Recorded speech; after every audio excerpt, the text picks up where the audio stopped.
أعوذ بالله من الشيطان الرجيم سورة المجادلة مكية इसमें 22 आयतें हैं सूरत नंबर 58 बिस्मिल्लाहिर्रहमानिर्रहीम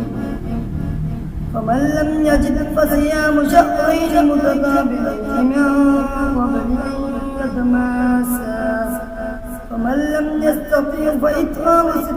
مسكينا ذلك لتؤمنوا بالله ورسوله وتلك حدود الله وللكافرين عذاب عليم إن الذين يحادون الله ورسوله كبتوا كما كبت الذين من قبلهم وقد أنزلنا آيات بينات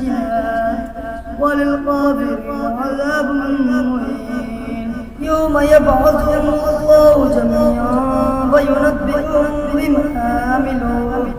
أحصاه الله ورسوله والله على كل شيء شهيد ألم تر أن الله يعلم ما في السماوات وما في الأرض ما يكون من نجوى ثلاثة إلا هو رابعهم ولا خمسة إلا هو سادسهم ولا أدنى من ذلك ولا أكثر إلا هو معهم أينما كانوا ثم ينبئهم بما عملوا يوم القيامة إن الله بكل شيء عليم صدق الله العظيم